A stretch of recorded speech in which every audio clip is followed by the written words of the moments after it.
Good evening विद्यार्थी मित्रांनो, जसं की आपण काल खूप महत्त्वपूर्ण पॉईंटवरती डिस्कशन केलं होतं, दॅट इज ॲरोमॅटिक अमाईनची रिॲक्शन केली होती कार्बन डायसल्फाईड बरोबर. आणि तिथं आपण बघितलं होतं की तो जो तयार झालेला जो कंपाऊंड आहे फिनिल आयसोथायोसायनेट, त्याचा उपयोग तुम्ही ॲक्सेलरेटर म्हणून केला होता वल्कनायझेशन ऑफ रबरमध्ये. तर तुम्हाला मी असं म्हटलं होतं की त्या पॉईंटवरती थोडंसं फोकस करा, त्याच्यावरती तुम्हाला प्रश्न विचारला जाऊ शकतो. आणि त्याच्या आधीच्या लेक्चरमध्ये आपण असं पाहिलं होतं की अल्किल आयसोथायोसायनेट तयार होतो, त्याला आपण मस्टर्ड ऑइल असं म्हणतो. ती रिॲक्शन ज्या सायंटिस्टने सांगितली त्याचं नाव आहे हॉफमन, त्याला आपण हॉफमन मस्टर्ड ऑइल रिॲक्शन असं म्हणतो. ती प्रायमरी अमाईनच्या बाबतीमध्ये घडते, सेकंडरी अमाईनच्या बाबतीमध्ये नाही. आणि टर्शियरी अमाईन तर रिॲक्शन देत नाही का, कारण त्याच्यामध्ये हायड्रोजन ॲटम नाही. विद्यार्थी मित्रांनो, ती परवा काल आणि आता दुसरी रिॲक्शन आज आपण पाहणार आहोत. विद्यार्थी मित्रांनो, रिॲक्शन खूप सिंपल आहे, समजून घ्यायची आपल्याला.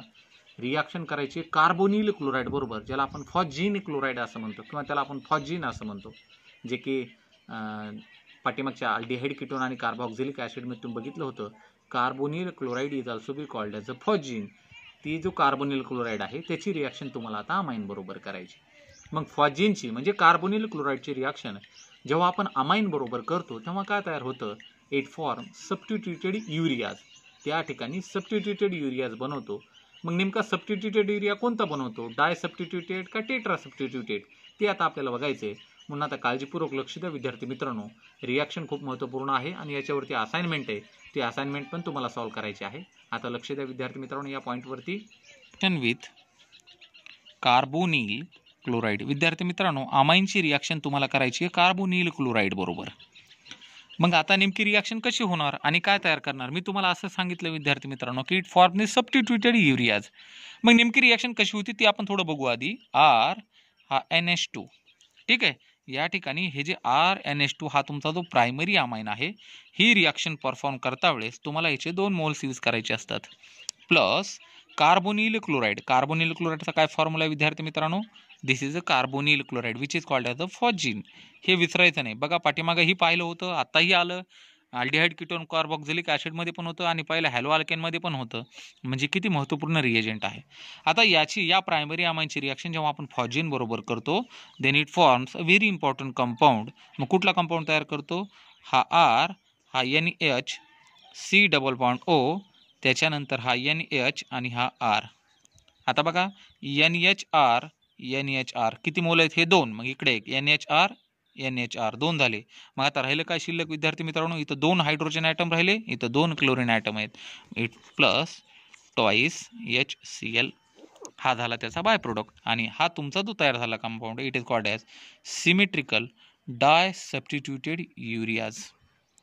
Symmetrical di substituted ureas. मग इथं हा शब्द का बरं यूज केला आपण, सिमेट्रिकल हा शब्द का यूज केला, कारण या ठिकाणी तुम्हाला जो अल्किल ग्रुप घ्यायचा आहे तो सेम घ्यायचा आहे, डिफरंट घ्यायचा नाही. एखादा म्हणू शकतो सर दुसरा घेतला चालेल का, दुसरा नाही, सिमेट्रिक घ्यायचा म्हणजे तोच घ्यायचा आहे. मग या ठिकाणी हा सिमेट्रिक डाय सबस्टिट्यूटेड का बरं म्हटलं जातं विद्यार्थी मित्रांनो, तुमचा जो युरिया आहे त्याचा फॉर्म्युला असतो NH2 C double bond NH2.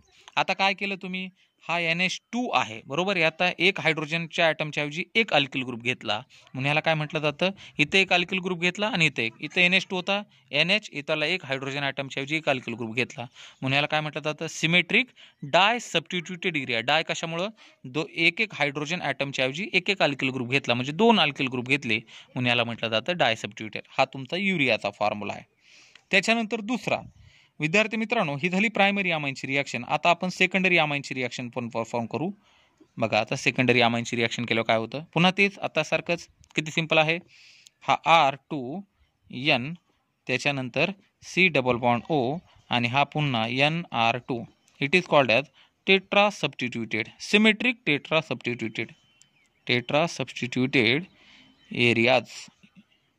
ठीक आहे. आता बघा विद्यार्थी मित्रांनो, हा नायट्रोजन ॲटम इथं 2 हायड्रोजन होते, हा नायट्रोजन ॲटम इथं 2 हायड्रोजन. या 2 हायड्रोजन ॲटमच्या ऐवजी 2 अल्किल ग्रुप आले, इथं पण 2 हायड्रोजन ॲटमच्या ऐवजी 2 अल्किल ग्रुप आले. मग किती झाले टोटल, 2 आणि 2 4. म्हणून याला काय म्हणायचं, टेट्रा सबस्टिट्यूटेड युरियाज. पण सिमेट्रिक कशामुळे म्हणायचं, कारण हे जे अल्किल ग्रुप आहे तो सेम असायला पाहिजे. It is a secondary amine. हा काय तयार झाला मग आपला सेकंडरी अमाईन. सेकंडरी अमाईनची रिॲक्शन तुम्ही कुणाबरोबर करणार, फॉस्जिन बरोबर, ज्याला आपण कार्बोनिल क्लोराईड असं म्हणतो. काय तयार केलं त्याने, सिमेट्रिक टेट्रा सबस्टिट्यूटेड युरिया. आणि याने काय तयार केला, युरिया डाय सबस्टिट्यूट. हा कन्सेप्ट क्लिअर होणं आवश्यक आहे. का डाय सबस्टिट्यूटेड म्हणतात, का टेट्रा सबस्टिट्यूटेड म्हणतात, प्रत्येक कन्सेप्ट खूप महत्त्वपूर्ण आहे विद्यार्थी मित्रांनो. मग अभ्यास करता वेळेस इथं पण काय बाय प्रोडक्ट असणार, हे 2 क्लोरीन, हे 2 हायड्रोजन ॲटम, ट्वाईस HCl. आता एखादा म्हणू शकतो सर टर्शरी अमाईनची रिॲक्शन जर कार्बोनिल क्लोराईड बरोबर केली तर काय तयार होऊ शकतं. विद्यार्थी मित्रांनो, इट फॉर्म द साल्ट. आता हा साल्ट आहे, साल्ट म्हणजे कॉम्प्लेक्स असतो, डायरेक्टली सगळेच एकमेकाबरोबर मिक्स होतात आणि हा साल्ट तयार करतो. मग हे झालं primary amine, secondary amine, tertiary amine. आता हे काय सेपरेशन टेस्ट आहे का, नाही आहे विद्यार्थी मित्रांनो. सेपरेशन आपण हॉफमन मस्टर्ड ऑइलमध्येच बघितलं, याच्यामध्ये सेपरेशन टेस्ट नाही आहे. फक्त एक तयार करतो प्रायमरी अमाईनची रिॲक्शन जेव्हा फॉजिन बरोबर करतो डाय सबस्टिट्यूटेड एरिया, आणि सेकंडरी अमाईनची रिॲक्शन जेव्हा फॉजिन बरोबर करतो टेट्रा सबस्टिट्यूटेड एरिया, आणि टर्शरी अमाईनची रिॲक्शन केली तर साल्ट तयार करतो. आता एखादा म्हणू शकतो सर ॲरोमॅटिक अमाईनच्या बाबतीमध्ये काय, ती पण एक रिॲक्शन बघू विद्यार्थी मित्रांनो. इट इज कॉल्ड ॲज ॲनिलीन किंवा ह्याला म्हटलं जातं अमायनोबेन्झीन. त्याची रिॲक्शन जेव्हा आपण याच्याबरोबर करतो विद्यार्थी मित्रांनो, देन इट फॉर्म्स एक इंटरमिडिएट या ठिकाणी हा तयार करतो विद्यार्थी मित्रांनो. And that intermediate is very important, that is C+OCl. ठीक आहे, हा इंटरमिडिएट तयार करतो प्लस HCl. आता हा जो तुमचा दिलेला कंपाऊंड आहे, या दिलेल्या कंपाऊंडची रिॲक्शन तुम्ही कोणावर हायड्रोलिसिस करू शकता विद्यार्थी मित्रांनो. हायड्रोलिसिस केल्यानंतर इट फॉर्म्स हा N+C+O. It is called as phenyl isocyanate. आता थायो म्हणत नाही मी, का, कारण ह्याच्यामध्ये सल्फर नाही आहे. ह्याचं हायड्रोलिसिस करा किंवा ह्याला स्ट्रॉंग हिट करा विद्यार्थी मित्रांनो, सिम्पली तुमचा तयार झाला फिनिल आयसोथायोसायनेट. ही एकमेव रिॲक्शन आहे. मग आता मी तुम्हाला अभ्यासासाठी काय देऊ शकतो विद्यार्थी मित्रांनो, हा जो R ग्रुप आहे, या R ग्रुपच्या ऐवजी methyl, ethyl, propyl, butyl, pentyl, hexyl, heptyl, octyl, nonyl, decyl हे काही देऊ शकतो. तुम्ही आता सॉल्व्ह करायचं. तर अशा प्रकारची ही रिॲक्शन आहे. एल सोडवता सिंपल आहे का नाही. कार्बोनिल क्लोराईड हा तुमचा कार्बोनिल क्लोराईड. बॅलन्सिंगसाठी तुम्ही इथं डबल बॉन्ड पण यूज करू शकता, पण व्हॅलन्सी मॅच होणार नाही म्हणून आपण NC+OCl असं लिहिलं व्हॅलन्सीसाठी. मग तुमचा हा कंपाऊंड. आता इथं नायट्रोजनची व्हॅलन्सी सॅटिस्फाईड होते का विद्यार्थी मित्रांनो, नाही होत. मग अशा कंडिशनमध्ये या ठिकाणी याच्यावरती म्हणजे एक साल्ट असतो, साल्ट फॉर्मेशन इथं तयार होतं. हिटिंग केल्यानंतर तुमचा तयार झाला फिनिल आयसोथायोसायनेट.